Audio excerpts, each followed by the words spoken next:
Just a second. Just a second. Please start the program.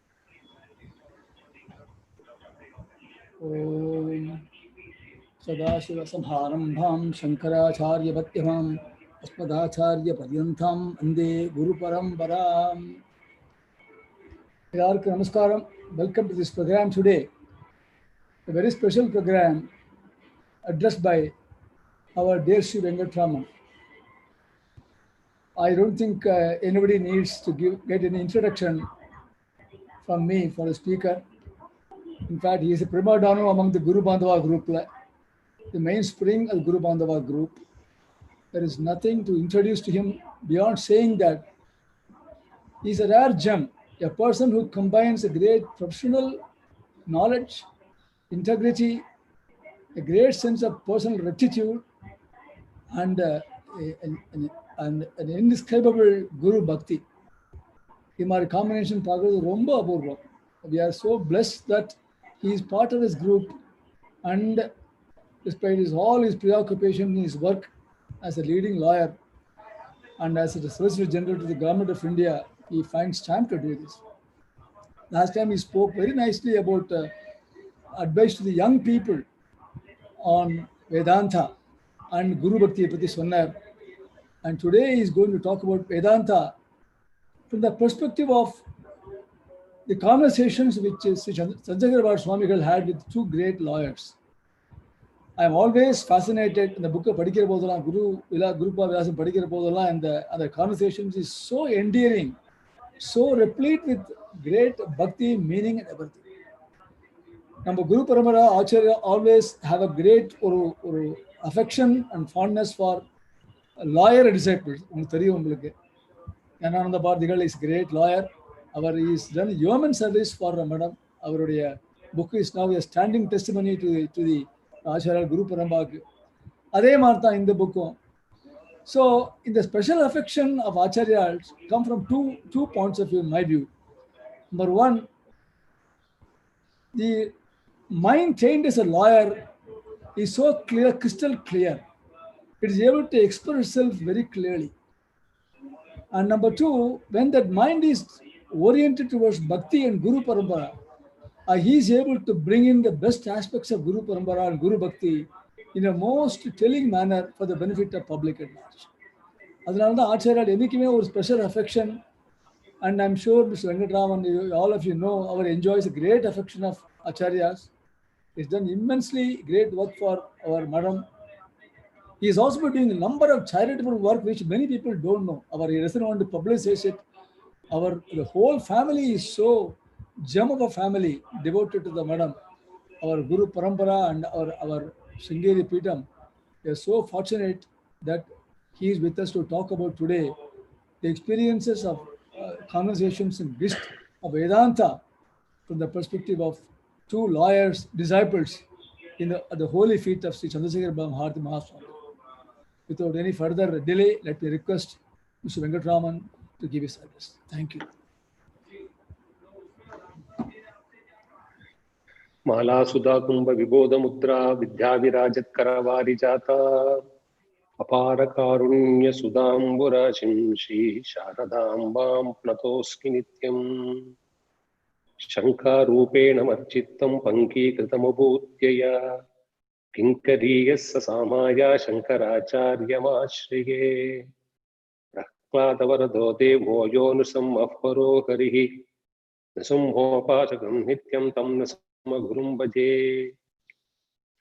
Shri सच्चिदानंद शिवाभिनव्य नृसिंह भारत्य पितान्यतीन्द्रान् विद्यानिधीन् मन्त्रनिधीन् सदात्मनिष्ठान् भजे मानव शम्भुरूपान् सदात्मध्याननिरतं विषयेभ्यः परान्मुखम् नौमि शास्त्रेषु निष्णातं चन्द्रशेखर भारती विवेकिनं महाप्रज्ञं धैर्योदारक्षमानिधिं सदा पूर्वं तं विद्यातीर्थगुरुं भजे अज्ञानां जाह्नवीतीर्थं विद्यातीर्थं विवेकिनां सर्वेषां सुखतं तीर्थं भारतीतीर्थमाश्रये विद्याविनयसम्पन्नं वीतरागं विवेकिनं वन्दे वेदान्ततत्त्वज्ञं Vidushekhar Bharti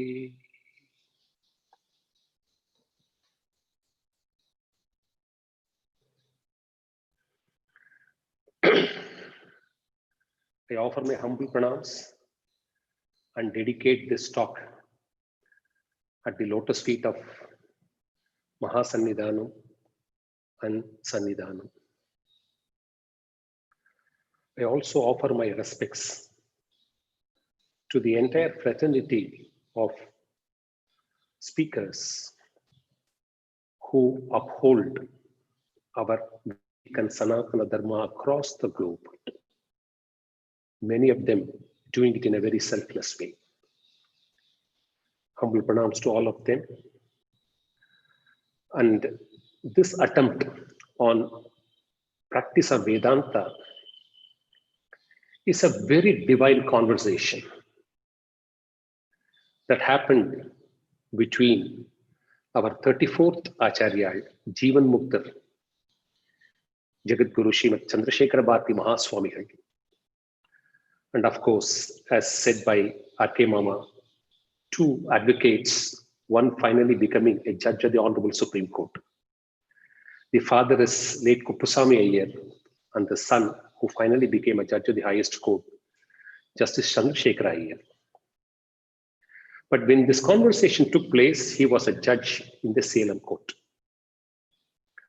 Both of them came to Sringeri with a plan to stay for at least a week. And they had to return back on the 5th day. So there were 4 important conversations. I would say 4 important darshanam and meetings by the father and the son at the lotus feet of our Acharya. And Bhashya Swamigal was a witness to the whole happenings. And the first 3 days, the incumbent pontiff, our 35th Jagadguru Jivan Mukta Jagadguru Srimad Abhinav Vidyatitha Mahaswamigal, was then Srinivasan, was also a participant in the first 2 to 3 day conversation. Out of the 4 days, one can speak for even a week on this 4-day dialogue, even though they are only 135 pages. What I have chosen today is the 4th day conversation, which happened, which was purely on Vedanta, and Acharya using both of them as a tool or a medium to communicate to the entire Prapancham.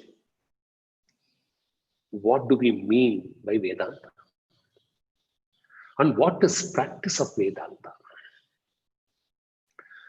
And because it was two lawyers discussing it, it was more in the nature of a lead question and counter answers and leading further to other questions. It was such a neat, nice sequenced dialogue. I'm not going to narrate it in the dialogue form because that is very nice to read. So taking the essence of the dialogue, try to array it in a particular sequence, which I hope will meet the expectations of a modern mind. That's the endeavor. The essence is not lost, but capsuled in a form which is acceptable by an young mind also. Now, this is how the conversation starts. The father pleads before Acharya, I think we have lost major part of our life because of English education and the attendant consequences of getting employed in that manner. I think we have lost good part of our lives. For which Acharya replied, if every sentence, I can't capture the way Acharya has presented it, I'll attempt my best, but every sentence means so much in this conversation. Acharya gave a reply immediately. You don't have to feel sad or bad for it. Making the point very clear that in the present circumstances of our life, as the world is progressing towards, it is not possible for everyone to practice their own dharma. So he says, don't regret. having taken up to the English education. But what is important is, it doesn't matter if you have educated yourself and also gainfully employed yourself in that scale, but do not ape or follow the English values and traditions. That's the first caution here.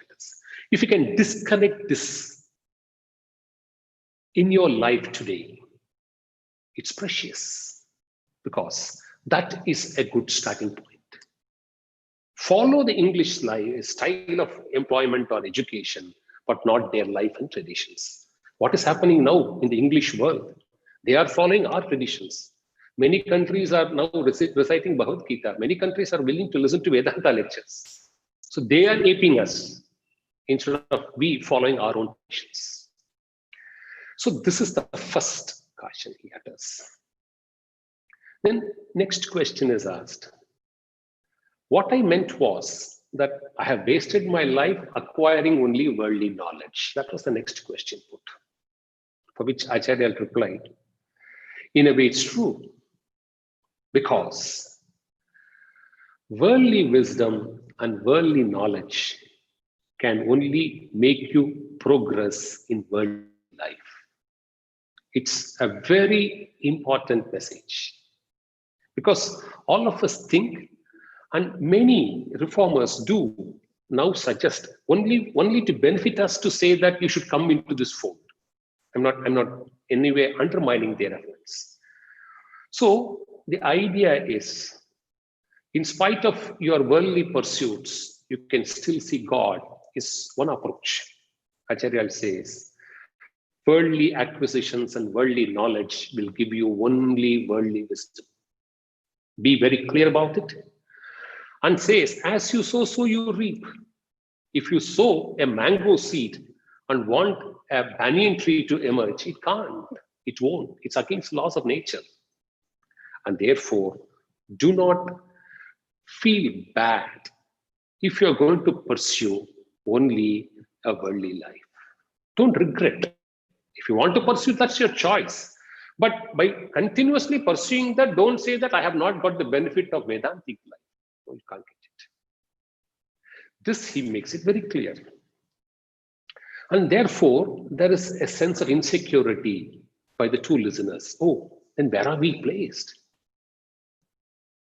For which Acharya assures. Look at this. At the extreme end, you are all in the English education and an employment as a consequence. You are pushed to worldly life, that's the second vertical. But never mind. Do you have the remotest corner of your mind a sense of connect with our Paramparya? Have you lost the thread completely, or are you in some connected? Ask that question to yourself.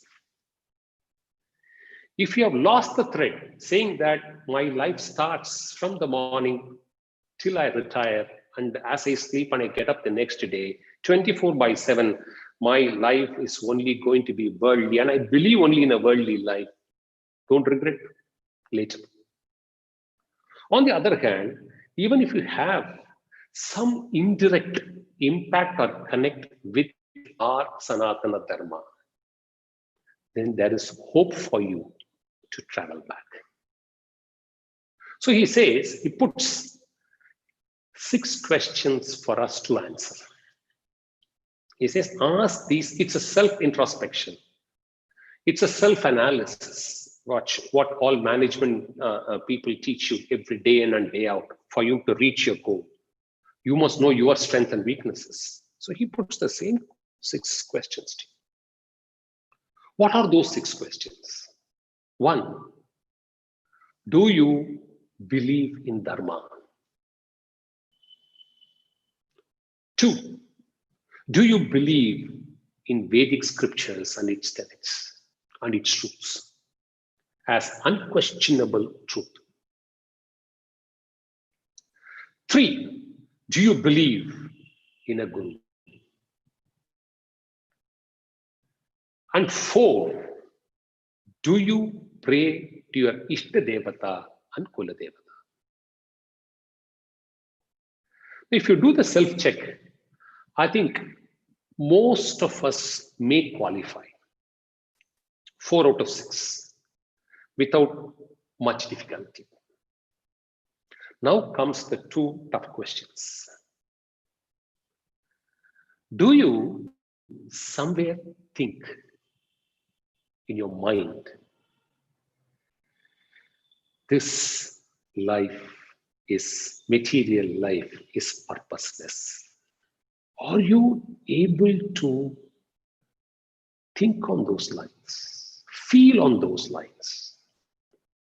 When we say purposeless, not out of pain, not out of suffering, not out of sadness, because that will be temporary. When you suffer, we will cry. The moment the suffering turns into happiness, then we forget everything. So he says, in the bottom of your mind, are you able to find out, oh God, this life doesn't serve any purpose? In other words, if you're going to be enjoying happiness or suffering sadness and sorrow in a cyclic form and take it as part of life day in and day out, then the answer to the 5th question may possibly be in the negative. He wants us to go above it. Do you nurture this feeling in your heart? If so, he puts the 6th question. What is your take on rebirth? What is your understanding, your conception about rebirth? In the sense, the dialogue goes on beautifully in this area. And Acharya will say, there are so many who wants to be born again and again. So, do you think, does your mind contemplate, oh God, I couldn't do this in my life. I think I am born once again. I want to be born like this. Do you carry such aspirations? Do you carry that sense of despondency, sense of loss, sense of grief, to say that somehow I have lost it now, I should get it at some point of time? Then you have a taste or aptitude for rebirth. In which case, any amount of listening to good lectures of Vedanta is not going to change you. Unless question 5 and 6 is answered in a positive manner. Acharya says, you are nowhere near the doors of enlightenment. And when he puts it, whatever he puts it point blank. It means it doesn't dilute, and there is no dakshinyam. It says, this is what it is, and it means this. So the 5th and the 6th question needs to be pondered and answered by us. And for any reason, we qualify for the 5th, and it is 6 out of 6. It comes next lesson, very crucial lesson. He says, Acharya says in the discussion, there is a tendency, once you feel that life is purposeless, once you feel that we should conquer rebirth, we will assume that we have acquired the 4 qualities required for Vedanta, the sadhana satushti. Vivekam, Vairagyam, Samadhamani, and Mumukshutvam. Now, especially this is so true in the modern world. People who are intellectually brilliant, people who are active in life, people who are able to pursue multiple tasks, also pursue listening to Vedanta, understanding Vedanta like music. So somewhere constant listening will also have an impact. So suppose they qualify the 5th and the 6th test. Then they take a detour and jump directly into the Vedantic course of life. They don't want to spend their time in mending their mind. They feel it is so easy to understand, so easy to comprehend, and therefore, why not be transformed? And please show me empirical data, how many have transformed, migrated from this end to that end by just listening to classes. And therefore, Acharya drives home a very, very important critical step here. He says there is a preceding step before one feels they have acquired sadhana chatushtaya. And the preceding step is attaining chitta shuddhi. It is an indispensable step. Now, first step is qualifying the 6 tests, which Acharya says happens after several millions of births. After so many births, somebody will reach somewhere near this. But after reaching this, the path is not taking to a Vedantic course or a Vedantic class straight away. You keep doing it. Nobody stops you, and it's not required to stop it. But the misunderstanding that by attending that, we can give up our practices, that will mend us. That is a huge disconnect, says Acharya. Chitta Shuddhi has to be achieved. And why? Why Chitta Shuddhi? Acharya says, this birth, human birth, is one amongst the 84 lakh species. And what has been accumulated over janmas needs to be unsettled. And says, look here, this is acquired by your own merit and effort. Each jiva has acquired all the past credentials over janmas through their own efforts. Now, having inherited this whole load, how do you expect this load to suddenly disappear? Just because you are able to understand the need for realization. Therefore, Chitta Shuddhi is a must. And cites in the dialogue a beautiful poem of Appaya Dikshit, who says in his poem, "O mind, look at this. You have enough servants under you." What he meant by servants are the sense organs and the organs of action, who can do whatever you say. But have you asked those servants to pray to God? Even once. Remember, as you age, all the servants will become weak, will become unhelpful to you, and you will be left alone. And when you are left alone in your deathbed, you will find all your bandhus around you, crying for you, praying for you, and you would like to interact and say something as last words, as wisdom to each one of them.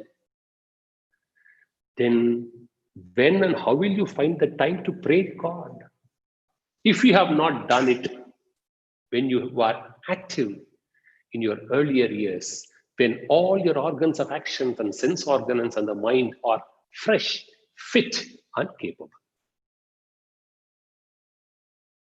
Because Bhagavad Gita says, if you think of me in the last minute, you will reach me. You can't think of God because you'll be surrounded with so many distractions. Unless otherwise, you have always spent your time in this process. So, mind needs to be handled.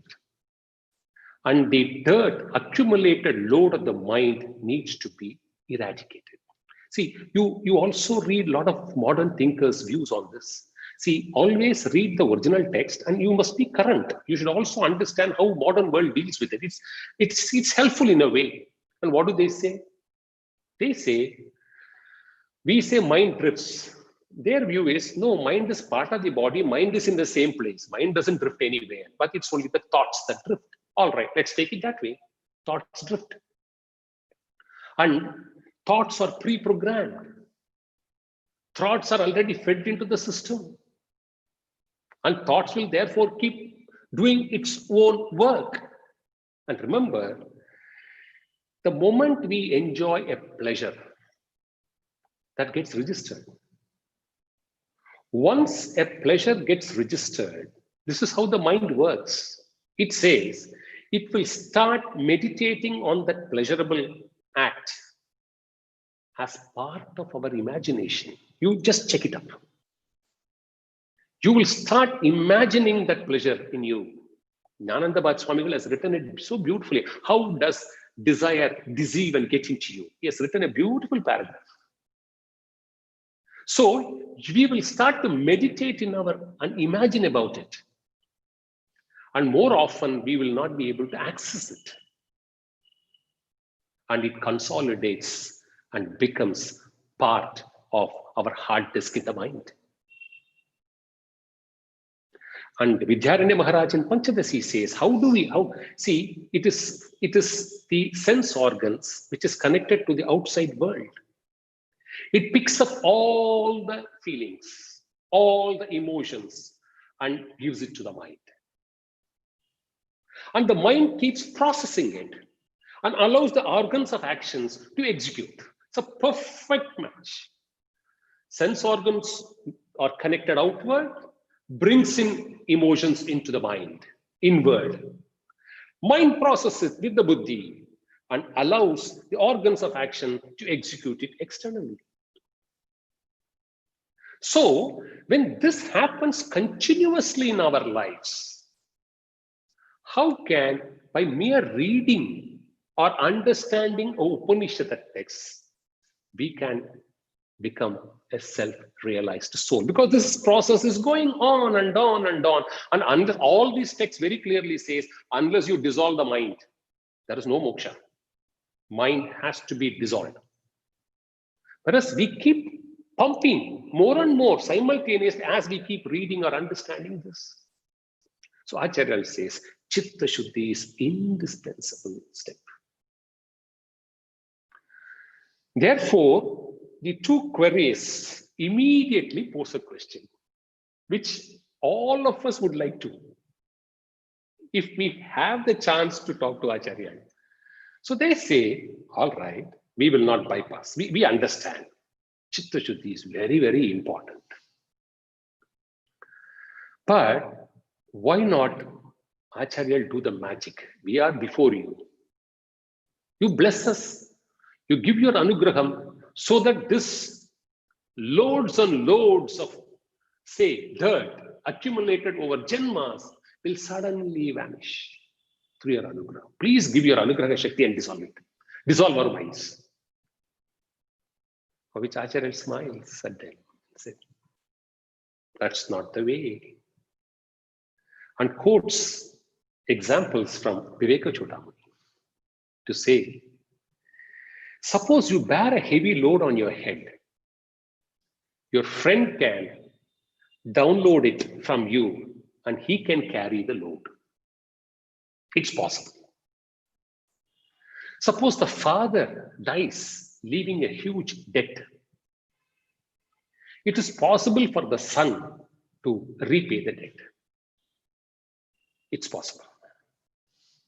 But if somebody is hungry, if somebody is sick, Guru doing the bhiksha for the sake of Sishya, will it satiate the hunger of the Sishya? The doctor consuming the pills on behalf of the sick patient, will it solve the medical issues of the patient? So Acharya says, Anugraham will facilitate. But anugraham, without your effort to cleanse yourself, is not going to take you one step further. Then they ask the question, all right, you want us to do this. Please tell us, how should it be done? If we have to do it. For which Acharya says, karmas have to be performed as nishkamya karmas. Only that is capable of eradicating this dirt. Because let's test it in a very simple common sense. See, if sense organs go out, pick and draw the emotion inside, mind process it, and organs of action start executing it, and you perform a kamya karma, you want more, you want this, you want that. How will it weaken or dilute the mind? That's the question posed to us. You want karmas to be performed, okay, we'll do it. We will do all the yagas possible. We will do all the karmas that is possible, but with a prayer that it should help us in achieving more and more of material life. Then it will go outward. All that will get drained outward.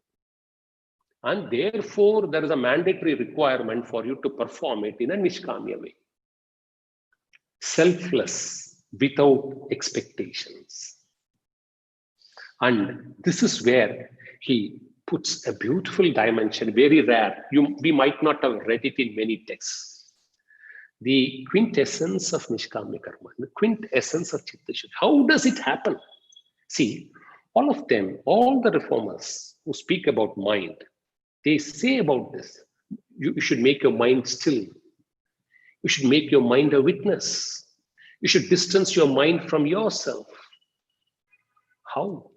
How do you achieve it? How does it actually happen?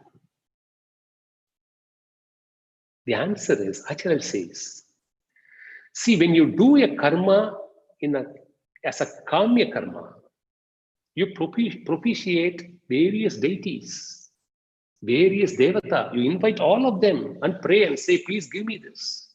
And if you do it with Shraddha and Bhakti, or Mahasannidhanam has said, it has to give you 100% phalan. If it has not given, then fault is not with the devata. The fault is always with us because we have not done it with faith or the required Shraddha. So it is foolproof. So it does that magic of giving you what you want.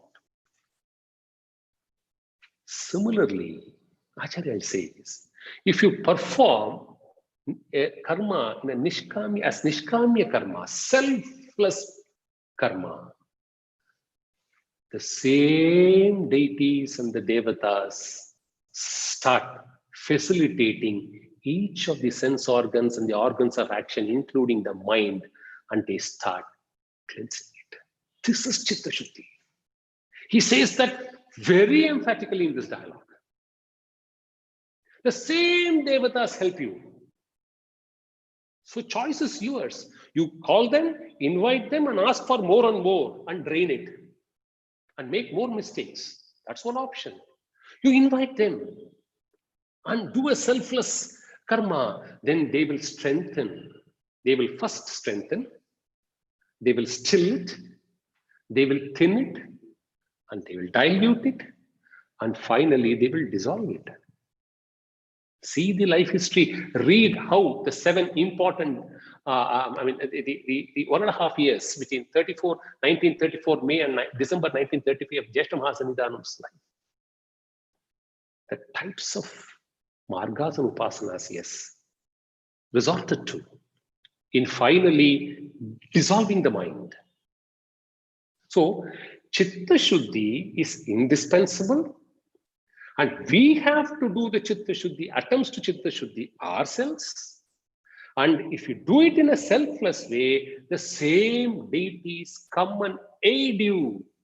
This is how this transformation happens, says Acharya. Then they come to the next question. All right. Now, it's all bypass questions. So, optional questions. So they say, yes, we agree. Originally, the direct route from a mind to Vedanta was rejected.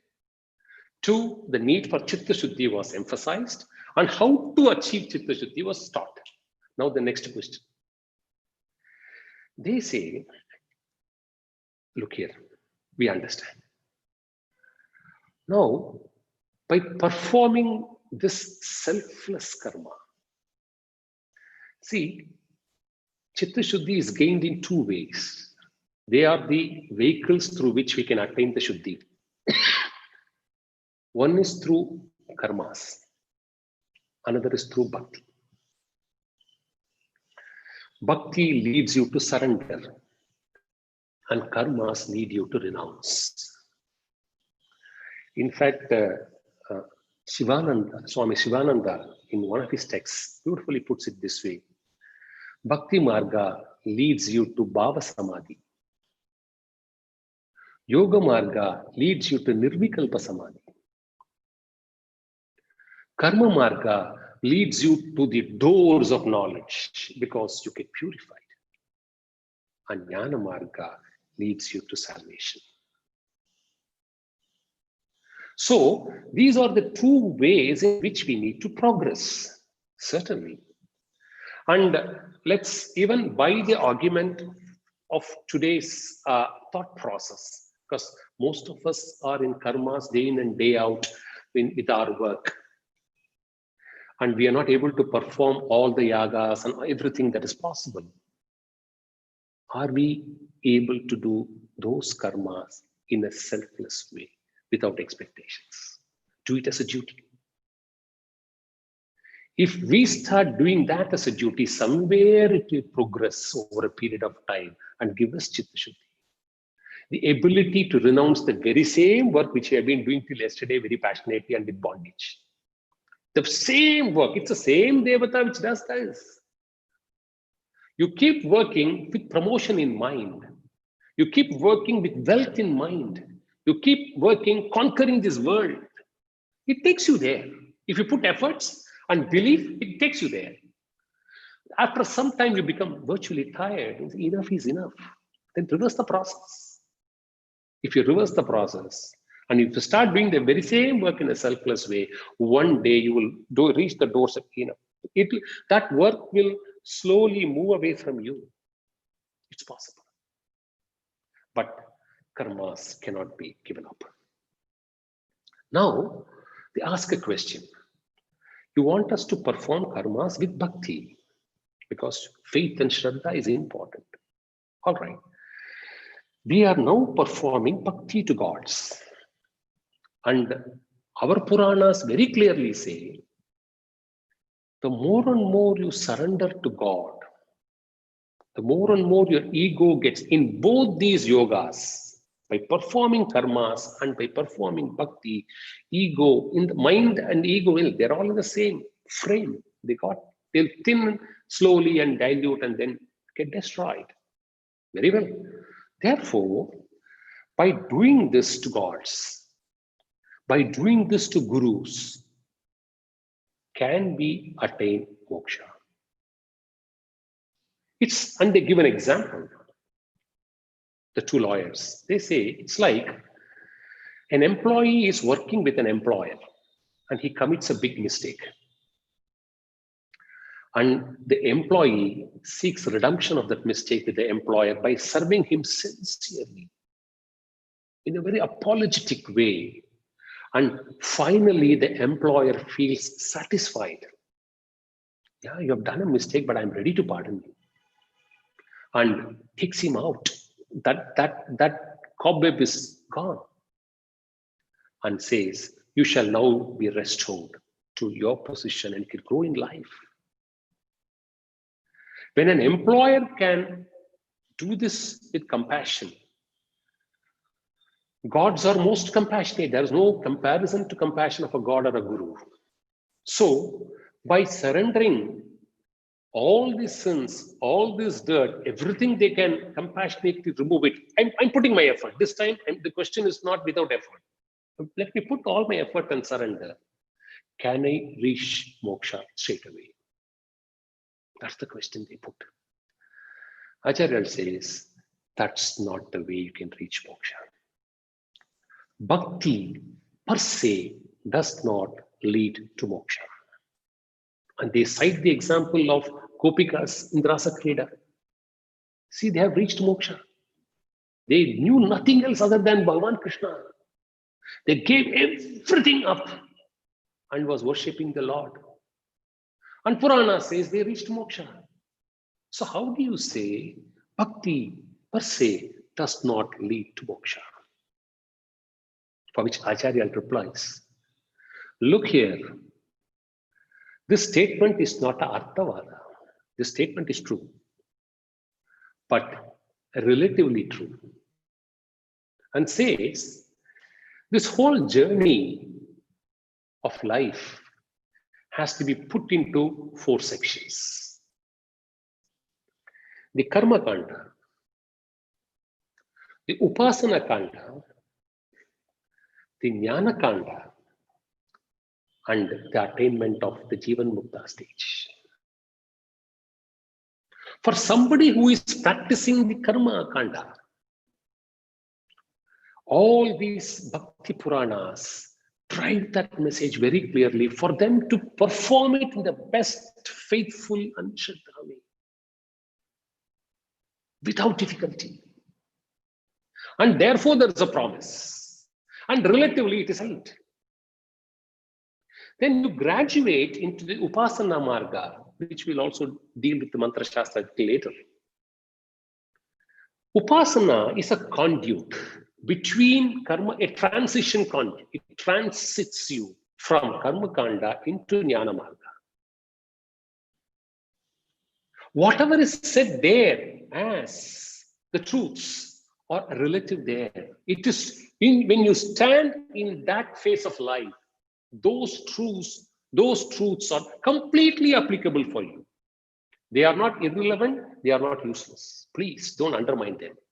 He repeatedly cautions. Acharya says, see, if we think, we are all in Jnana Marga and therefore bhakti is useless. Every day Acharya is performing Chandramoulishwara Puja only for us, not for him. Never ever undermine anything in life. We can never sit on judgment over any of these things. Let's be very humble throughout our life. No way we can remark, this is superior, this is inferior. Not once in this whole conversation Acharya has said that. So, Upasana Kanda, that's relatively true. Then you move to Jnana Kanda, which prescribes you the methodology to attain ultimate Sakshat Moksha. A moksha where you never return again. So those truths will validate the conduct of an aspirant in that stage and says finally, one who transcends that phase and reaches the stage of Jivan Mukta, nothing applies. He referred to the example of Sadashiva Brahmendra and he showed to us in the 20th century, the 2 living Jivan Muktas which we have seen in our lives is Jagadguru Srimad Chandrasekhara Bharati Mahaswamigal and Jagadguru Srimad Abhinav Mahaswamigal. And Satyananda 33rd Acharya was a Jivan Mukta in the previous century because he lived only for 12 years in the 20th century. And in one of the conversations in these 4 days, Bhashya Swamigal keeps writing. He parked himself in the adjacent room of Acharya. And whenever Acharya was in trance and dished out poetry, he used to note it. And one poem is described for about 25 pages, how he worshipped and venerated his guru and why he was called Satchidananda Shiva Abhinav Narasimha. How he is Shiva incarnate, how he is Narasimha incarnate in a compassionate form. Such a beautiful capture by Sri Bhashya Swamigal, and there's a one-on-one dialogue by Acharya with Sri Bhashya Swamigal. It's a very interesting conversation. We'll have to talk about it on a separate day. That's the bhakti Acharya displayed with his guru for the benefit of all of us. And therefore, once who reaches the stage of Jivan Mukta, nothing applies. So the question back, they are still not satisfied. No, we agree with all this, with all reverence and accepted, but bhakti leads to moksha, is what our Puranas keep saying. We want an answer. Acharya says, yes, it leads to moksha, but they are qualified mokshas as Saloka, Samipya, Sarupa, and Sayujya. You can reach the loka of Brahma, Shiva, Vishnu, Amba. It's possible. Saloka. You can be by near them, Samipya. You can even adorn, you can even get their form as ambassadors, Sarupa. And you may even dissolve into them, Sayujya. But remember, that is not Sakshat Moksha. They ask, why? Why do you say so? I've merged with God. So, how do you say that it is not Sakshat Moksha or Brahma Jnanam or Atma Jnanam? For which Acharya says, as long as there is a form, however divine it may be, however pure it may be, forms carry desires and therefore carry dukkha. And the rupam, the bodies which we may acquire in these lokas are different from the bodies which we have today. Acharya describes that also. And says, these bodies will have to undergo dukkha in some form or the other. Please understand, don't undermine deities. That's not what Acharya has done. If you take the other side and start narrating, oh, that's wrong. Please do not attempt at such things, because Acharya has not said that. He only says forms will leave some traces of dukkha. And gives the example of Jaya Vijaya and says, see, they were nothing, they were the closest to Bhagavan Krishna because they were near him. They were the gatekeepers. Why should they take 3 births as Hiranyakshan and Hiranyakashipu, as Kamsan and Shishupala, as Ravanan and Kumbhakarna? Why? Why should they take forms? Why should they suffer dukkha? Therefore, Bhakti Marga is an indispensable, essential step in the path of salvation. But it's not the terminal step or the last destination. Then a question is asked. We understand this, but please come to Kali Yuga. In Kali Yuga, all of them without the exception have said, Nama Sankirtanam leads to moksha. In Kali Yuga, chant the name of Ram, chant the name of Krishna. That is enough. You will gain moksha. How do we defend that statement? So, Nama Sankirtanam leads to moksha is the understanding we too have, and many of us have, is the question posed before Acharya. Acharya clarifies very succinctly and in a way which is so helpful even for practitioners of Nama Sankirtanam. Because it is difficult even to chant the name of Ram today. People who are able to gather millions to chant that always deserves that respect. But Nama Sankirtanam again per se does not lead to moksha. Why? Acharya says, let us understand who is the adhikari for Nama Sankirtanam. People who have abandoned all karmas. People who have abandoned their duties as prescribed by the Vedas. So they are virtually in the verge of drifting and moving away once and for all out of Sanatana Dharma. They are virtually at the exit gate. Now, Nama Sankirtanam is one facility given to them and to bring them back slowly into the mainstream. By chanting Nama Sankirtanam, at least they stay connected into this Dharma. It is prescribed for such people. Not for all. If you have to do a karma, and if you dispense that and say, I have Nama Sankirtanam, we are somewhere doing a big mistake, is what Acharya says. And says, quotes from texts. He quotes from texts, authoritative text, to say, whoever has advocated Nama Sankirtanam as a way of life have uttered lots of cautions for people who practice Nama Sankirtanam as their life. You can't disrespect niyamas and kramas and karmas. First guideline. You cannot shun them. You can't say, I have Nama Sankirtanam, therefore I need not have to do Sandhya Vandanam. Wrong. Nama Sankirtanam will not give you the effect. Throughout the day, I chant the name of glory of Ram. I don't do anything else. Very good. That's very good. Really good. But that's not good enough.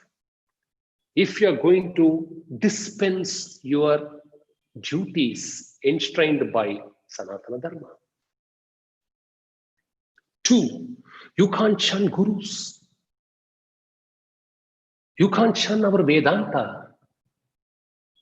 And you can't say, I have Nama Sankirtanam with me and therefore that is good enough. I can do anything in life and get away. That's a very, very important caution given for people who practice Nama Sankirtanam as the way of life.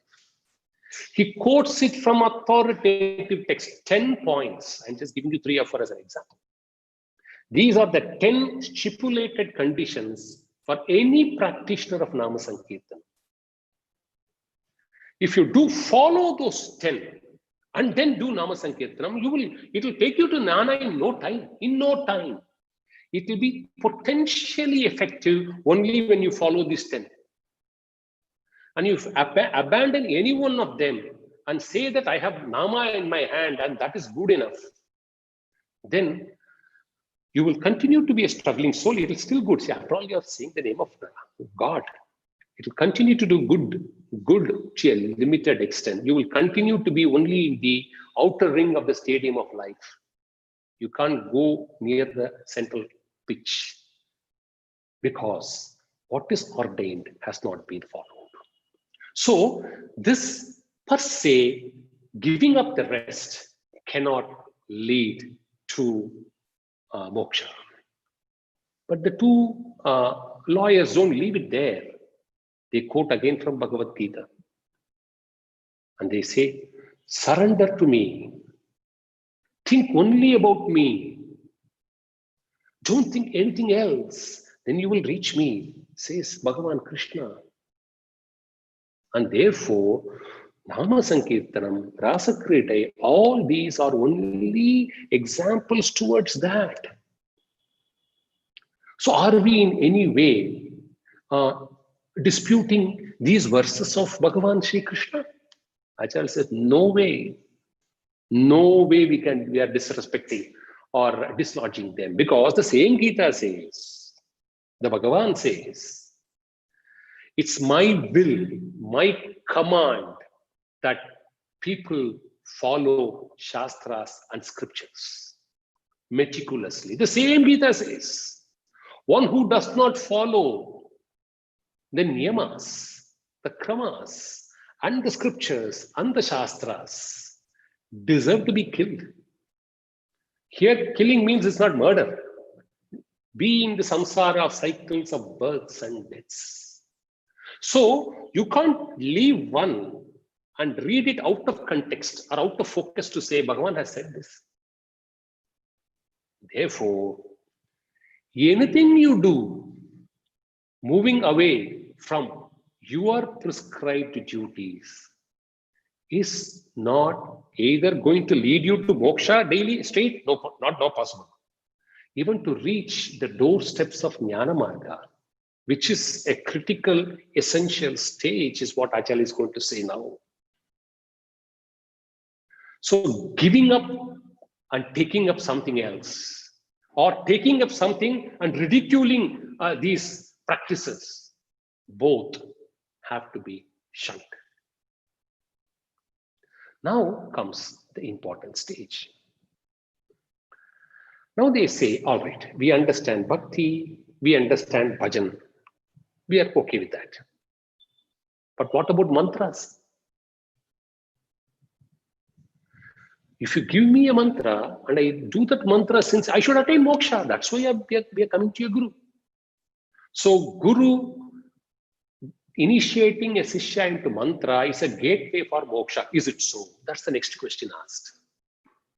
Acharya says, no, it's not a gateway to moksha. In fact, he quotes Shri Bhashya, I will say this in Tamil. Shri Bhashya Swamigal says, Acharya says this. Have you not heard the statement? Mantratnala manga kida vidadupa. Ketadilya? Abdin kekara. There are several places in which Acharya is casual and little bit jovial. It's so nice to see this side of Acharya for our sake. Because we have always understood our Mahan in a very, very different scale. But there are some issues of humor and being little bit. He appears to have rendered this dialogue in a very relaxed way for our benefit. And he gives an example. See, a treasure is beneath the earth, and you are sitting on the treasure, just right straight sitting on the treasure. And you want that treasure. You know that treasure is inside. What will you do? You will chant sounds. You will keep chanting mantras till the treasure come out. No, you have to dig. Call an expert and find out whether this is the place it is. Then find out what sort of a soil. Find out what sort of a tool has to be employed. Find out how to dig it. Access it and finally take the treasure out. Does it not require effort? By chanting sounds and names, do you think the treasure will come up? Magically, it won't come. Does not mean mantras have to be undermined, please. Acharya says mantras has their own. Mantra Shastram is an extraordinary feature in our Hindu Dharma, in our Sanatana Dharma. It's an extraordinary perspective. But all of us believe in Adi Shankara. So we must believe whatever Bhagavad Padal says, and reminds these two lawyers. If you see the entire works of Bhagavad Padal, how are they arranged? You will find the Prasthanatrayam as the crown, the Prakarana Gandhas as the body, and the Mantra Sastram follows it as a tailpiece. The Adhikaris also follow the same course. So this is how our entire Sanatana Dharma has been put in a conspectus to us, for us to understand. And when Bhagavad Padal gives it that way, are we to question his wisdom? Are we so intelligent, so brilliant that we can question Bhagavad Padal? We have to merge and accept what he says as the gospel truth. And this is what he has said. And the two, I mean, especially Justice Chandrasekharan was very was aspiring. In fact, even Kupuswamy here, he said, we have come here to take Sri Vidya Upasana. So Sri Vidya, we understand taking Sri Vidya Upasana, one can attain moksha. And therefore, you should give that Upasana to us. In fact, Swami Sivananda, when he compares the different margas, I was telling you, Bhakti Marga leads to Bhava Samadhi, Yoga Marga leads to Nirvikalpa Samadhi, Jnana Marga leads to salvation, he says. Kundalini Yoga allows Shakti to merge with Shiva. It doesn't give you salvation. It takes you to the penultimate stage, like Nirvikalpa Samadhi in yoga. Nirvikalpa Samadhi is the penultimate step to Jivan Mukta stage. So it takes you there. Certainly it takes you there. And if you are a staunch, devoted practitioner of Sri Vidya, it accelerates, it works very fast. But Acharya says, before you want all this, in fact, they virtually pester Acharya. Finally, Acharya declined, saying, I will give you mantra upadesam only the next time, but I will not assure you it will be Sri Vidya. Because a mother can't give a beautiful knife, however nice the knife may be, can he give it to his child who can dagger it himself? So, doctor should decide the prescription and patient should not ask a particular medicine. He stops this whole dialogue there. But why saying so? He highlights the importance of Sandhya Vandanam and gives an assurance. Look here. In fact, it's a great message for practitioners of Sandhya Vandanam. One who does Trikala Sandhya Vandanam, understanding with bhakti the import and the shraddha in which it has to be performed. For all those practitioners, Acharya gives an assurance. Performance of Sandhya Vandanam alone can make one reach Brahmaloka. You are assured of a seat in Brahmaloka if you do only Sandhya Vandanam sincerely. Then the lawyers put a counter question. You say we can reach Brahmaloka with Sandhya Vandanam, but all the yagas, starting from Ashwamedha yagas, all these yagas when performed gives only Swarga. Whereas Acharya is saying performing Sandhya Vandanam takes us to Brahmaloka, whereas this takes us only to Swarga. Acharya says, yes, merely because you do an expensive yaga, merely you do it for a number of days, merely you do give so much of dana, dharma and involve so many people, doesn't mean they can achieve what Sandhya Vandanam can achieve. And puts a question. See, you are a judge, but the person who attends on you personally works longer time, spends his physical efforts are much more than you, but he gets paid less compared to you because you are paid for your intellectual ability and the responsibility you carry. Whereas he's paid not for his responsibility, he's paid for his duties to you. Therefore, he may be working more strenuously than you physically, but he gets paid less. Does it not happen in the material world? And says, don't undermine Sandhya Vandana just like that. It is one prayer which involves almost all the deities. It involves Shiva, Vishnu, Brahma, Amba, and numerous devatas. And it involves both visible prayer and also invisible prayer. It involves mind. It involves the body. It's a perfect, it's a picture perfect prayer and prescription. You can't compare this with anything else which can match this. And this alone takes you to Brahmaloka. And therefore says, do not undermine Mantra Shastra in any way. That's not how you can do that. But Mantra Shastras per se do not lead to moksha. And therefore, after Bhakti, Bhajan, Mantra, Chitta Shuddhi, all stages, he finally says, only Jnana Marga gives you Sakshat Moksha. And what should one do? See, he puts a very important concept here. He gives that assurance. In my last talk on why we need Guru, I did say, a Guru is one who emerges out of the heart as Brahman. There is in Advaiti, every Acharya of this parampara has repeated this. There can be no distinction between Guru and God. we are then seriously going on a wrong path. If you're going to say Guru is superior, God is inferior, God is superior, Guru is superior, well, we are done.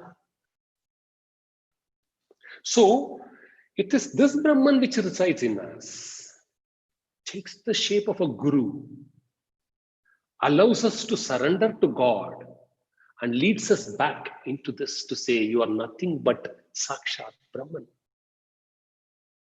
Now, Acharya quotes from Sarva Vedanta Siddhanta Sara Sangrama of Adi Shankara Bhagavad at this juncture to say, what has Acharya said there?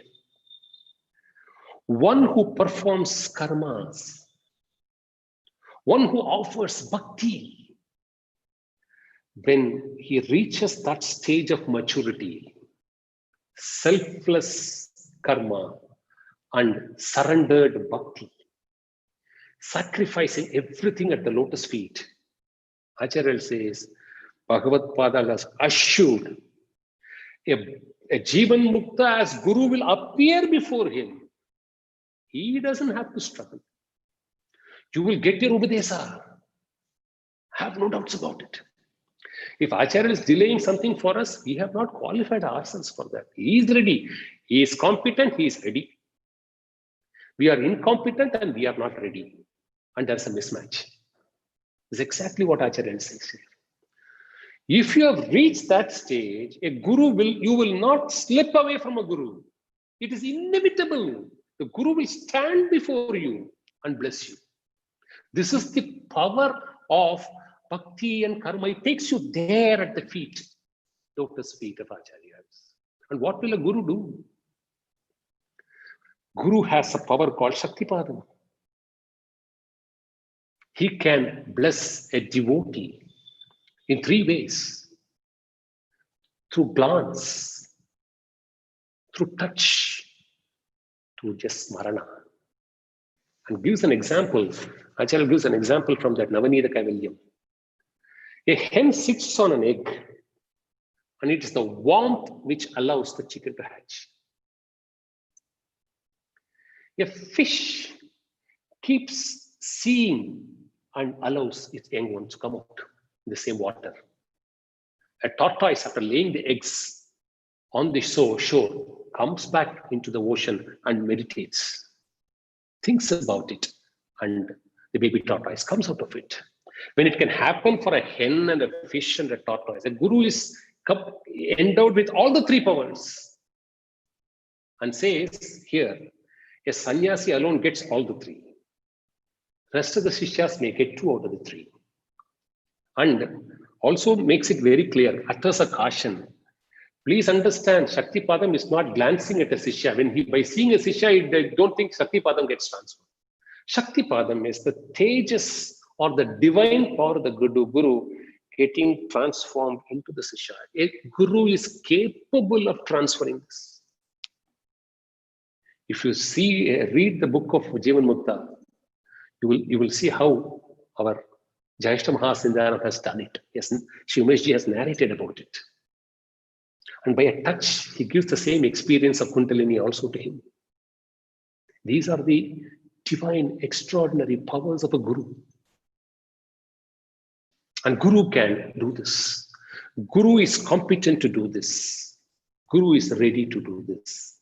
But we have to be ready. And one more question is asked here. All right, we have crossed all the stages and gone to a Guru. By performing only Guru Seva can we attain moksha? Acharya says no. It is not Guru Seva that transforms somebody into moksha. Guru Seva followed by Guru Upadesa. See, that's why we can read a lot. We should read, we should listen. Please don't abandon anything else. Whatever you are doing, should do. Stick to your schedule. You are liking it and you are doing it in a routine way. But remember, transformation happens only when a Guru does the Upadesam to you. So, if you do this abandoning karma, abandoning bhakti, then you are straying somewhere. Do this coupled with all this, one day it will take you to a Guru. And Guru Upadesa does all the magic and wonder, says Acharya finally. And it is, and then they ask a question. After all this, they ask a question. By sheer glance, did not Totaka become enriched in 14 Shastras? By sheer glance of Bhagavad Pada. So why don't you show that Shaktipadam to us? Shakti. All these questions raised on our behalf, don't blame them. They have done great service to humanity by raising all these questions very cogently. The conversation goes one after the other. Acharya says, remember, even in the case of Totaka, he should have done all that is required under Shastras till his previous karmas. And it is prarabdha that he got eclipsed. And by doing Guru Seva, and by the Upadesa of the Guru, and by the sheer glance, he gets it. Do not therefore think that Totaka has got it through a magic wand. He has done everything that is required in the previous, till his previous Janma. And this Janma has allowed him to blossom and start from there, except for the eclipse. Same is the case of Hastamalaka. His father thought he's an abandoned child. He's a useless child. Shankara said, very good. You better think that way. You give this child to me. He is of no use to you. He has to serve me. And he took him. So, never question so easily that all these questions are asked with a lot of curiosity and more than that with Shraddha for our benefit, not with an idea of ridiculing anything. And therefore, finally, Acharya concludes. They ask a question. Now you have discussed everything at length. But please tell us, for somebody to start, where should he start from? He has to start somewhere. Yes. These are the prescriptions. For those who are ordained to perform Sandhya Vandana, they cannot skip. Then they are missing God. They are missing this link in life. Sandhya Vandana, for those who are ordained, it is a social duty and responsibility. You have to do it for the welfare of the society more than for yourself. And in addition, for those who are otherwise ready to do the rest, chant Vishnu Sahasranama. In fact, Jesha Mahasanam also adds Purushashtakam for who are eligible and qualified. And more importantly, start reading the Prakarana Gandhas through a Guru. Start. This is, and keep going to your Guru and keep offering bhakti to your Kuladevata and Ishtadevata. Don't, if you abandon these two, you are far away. You are either at the edge of the ring or outside the ring. So, Guru, Ishtadevata or Kuladevata, Vishnu Sahasranama, Suktam, and your Sandhya Vandana Parayanam, coupled with this, start reading Bhagavad Gita to begin with. And this, if you do all this carefully and with Shraddha, it will take you to Prakarana Gandha. It will take you to a Guru who will teach you that. And from there, it will take you to the Guru who is capable of emancipating you. So don't skip these steps. And let me wind up this talk with this episode. I thought we should offer something also, our obeisance and pranamful respects to Sri Bhashya Swamigal. But for this capture, would we have known this? We should always be grateful to Sri Bhashya Swamigal, Jnananda Bhatta Swamigal, Sri Umesh Ji, to Narayan Swami Mama, all those who have documented these transactions and dialogues and conversations in our life. So I want to I want to refer to one episode of Sri Bhashya Swamigal, and then with that, I want to wind up today's talk. Bhashya Swamigal, after becoming, he was Vaidyanatha Shastri, as all of us know, he was in our Sat Sanjeevani Pathasala as a teacher. And very briefly, he has also taught our Mahasannidhanam in his Brahmachari days. And he has been with our Mahasannidha, in his brahmachari days, he was also with Sri Bhasya Swamigal. What happened? After 55 years, after Satchidananda Sivaprati Bharati visited Mahanadharapuram, Jagadguru Srimad Chandrasekhara Bharati Swamigal could not visit that village because there was a tank bund breakout and there was a problem. During his only yatra, he couldn't go there. So there is a gap of 55 years. After 55 years, Jayata Mahasannidhanam goes to Mahadharapuram. And the moment they reach the village, the golden palanquin is taken out. Acharya is asked to adorn the darbar dress. And Acharya gets seated on the throne. And the pallak starts moving. When it reached the Tirtha Vinayagar Alayam, it started to rain. It started to rain. And Acharya inquired, where is Bhashya Swamigal, who was staying at Tirtha Vinayagar Kovil as a sannyas. He with his two disciples were waiting with a Purna Kumbham to welcome Acharya. It started to rain, and Acharya therefore descended from the pallak. After blessing the Purna Kumbham, he said, let's go in. Bhashya Swamigal was completely unprepared. He never thought Acharya is going to visit his abode. He walks in and takes his darbar dress, put the asana, I want to sit down here. And they get into a dialogue. And Bhashya Swamigal says, how could this happen? Acharya Jagadguru Srimad Abhinavavidyartha Mahaswamigal, ocean of compassion, says, it's rain that brought me here, Swamigal. Bhashya Swamigal said, no. It did not rain. You brought the rain so that you can visit my kudi. For which Acharya replied, no, it is Tirtha Vinayakar Alayam. Therefore, Tirtha Vinayakar brought the rain. Bhashya Swamigal replies, it is not Tirtha Vinayakar alone. It is Vidya Tirtha along with Tirtha Vinayakar.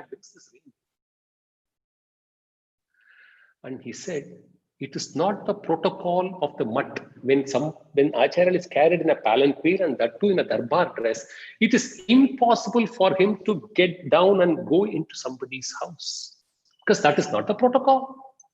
Today, the protocol is breached because there is a rain.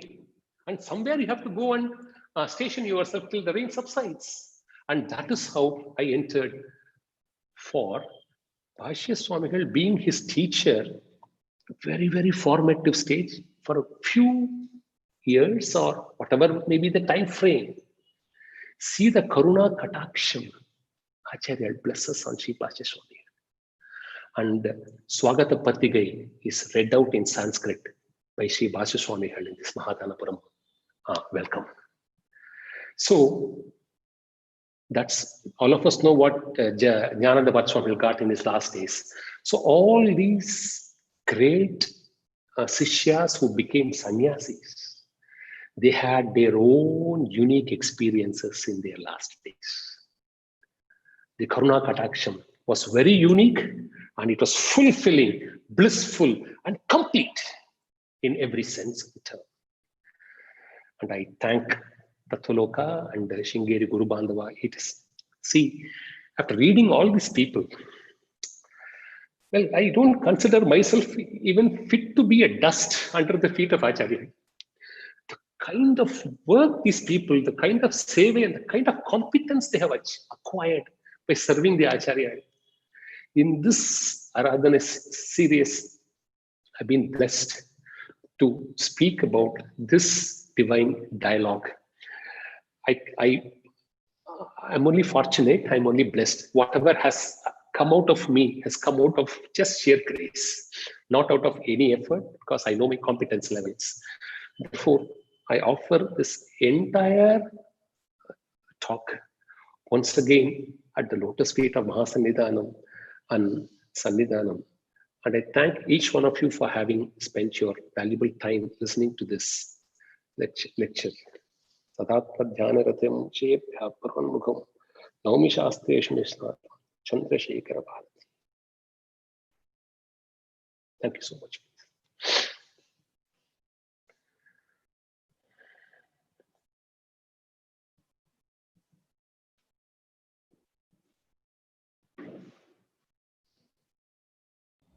What a wonderful talk. Simply, you can't describe the feeling. You brought Swamigal in front of us, and Brahman, you just brought Swamigal in front of us. In fact, in the book, many people have read the book, but you put it so cogently, so lovingly, and in a manner it is intelligible to very lay readers. And you brought the sequence so nicely. If you look as though that we are sitting in front of the two judges and talking to the Swamiji,